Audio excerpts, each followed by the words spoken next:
भाषा किसे कहते हैं और लिपि क्या होती है, आज हम इसके बारे में जानकारी प्राप्त करेंगे। आप इस वीडियो को देखकर भाषा तथा लिपि का अंतर समझ पाएंगे। इस संसार में प्रत्येक व्यक्ति, पशु, पक्षी अपनी बात दूसरों तक पहुंचाने के लिए किसी न किसी माध्यम का प्रयोग करते हैं। जैसे हम मनुष्य बोलकर अथवा लिखकर अपने मन के भावों का, अपनी बातों का, अपने मन में आए विचारों का आदान प्रदान करते हैं।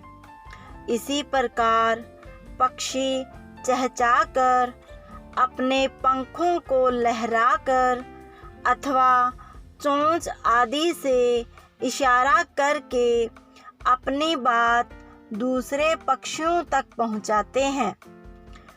इसी प्रकार पशु भी कान, पूंछ हिलाकर अपनी बात दूसरे जानवरों तक पहुंचाने की कोशिश करते हैं।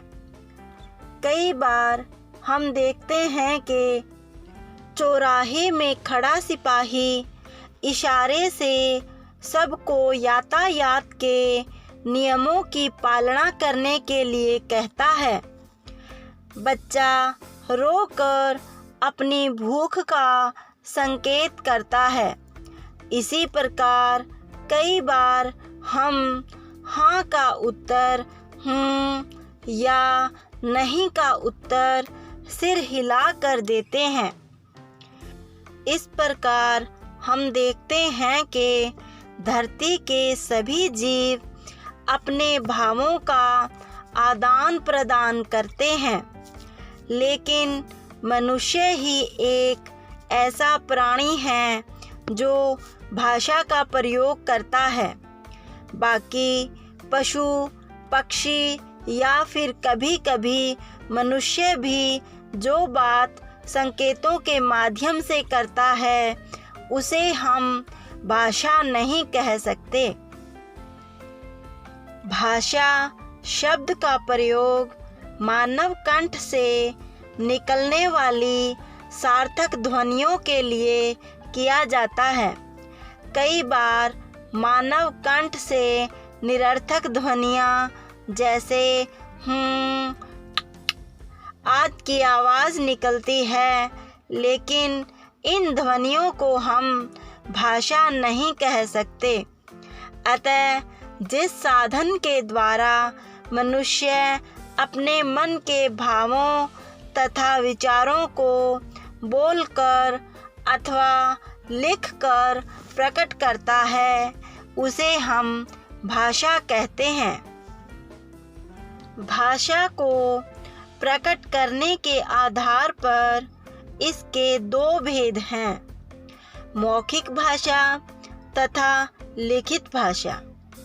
जब मनुष्य अपने मन में आए भावों तथा विचारों को बोलकर दूसरों के सामने प्रकट करता है तो उसे मौखिक भाषा कहा जाता है। मौखिक भाषा की मूलभूत इकाई ध्वनि है। भाषा का दूसरा रूप लिखित भाषा होता है। जब मनुष्य अपने विचारों को, अपने मन की बातों को, मन के भावों को लिखकर दूसरों के सामने प्रकट करता है तो उसे लिखित भाषा कहते हैं। लिखित भाषा की आधारभूत इकाई वर्ण है। अब हम लिपि के बारे में बात करेंगे। लिपि किसे कहते हैं?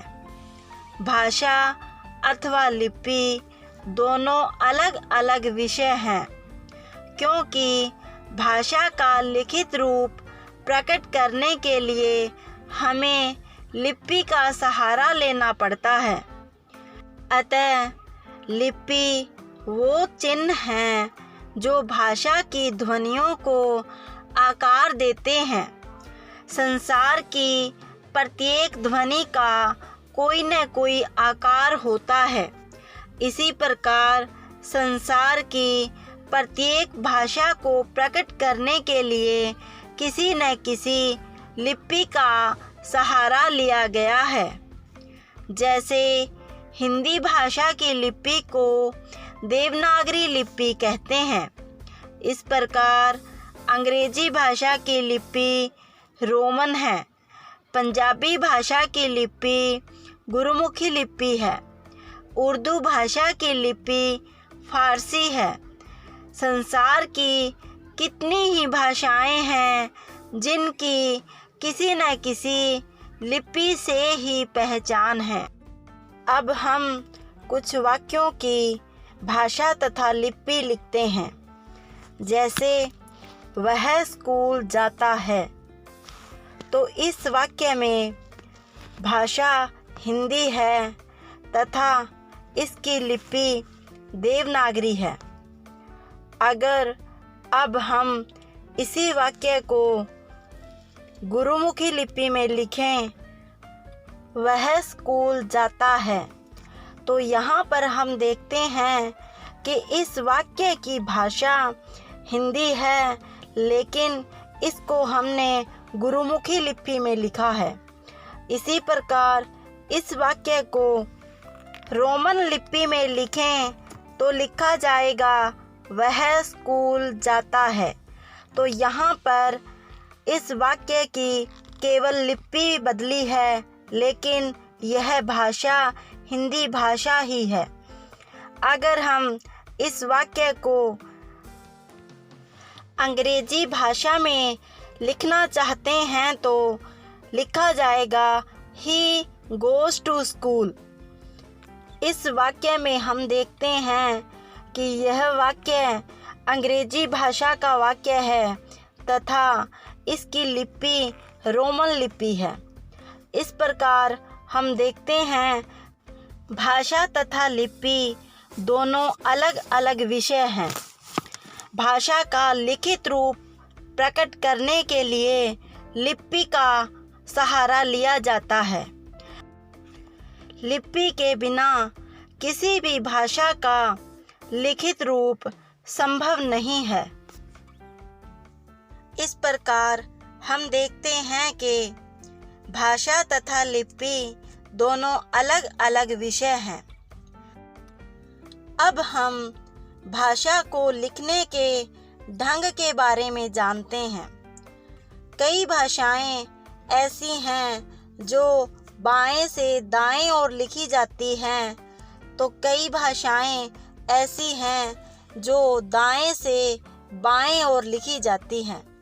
जैसे हिंदी, पंजाबी, संस्कृत, अंग्रेजी, जर्मन, फ्रेंच आदि जो भाषाएं हैं वो बाएं से दाएं ओर लिखी जाती हैं।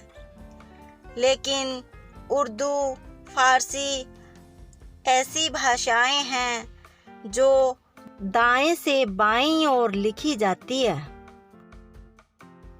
इस प्रकार हम देखते हैं भाषा मानव के जीवन में अहम भूमिका निभाती है। किसी भी भाषा का शुद्ध ज्ञान हासिल करने के लिए हमें व्याकरण की जानकारी होना लाजमी होता है।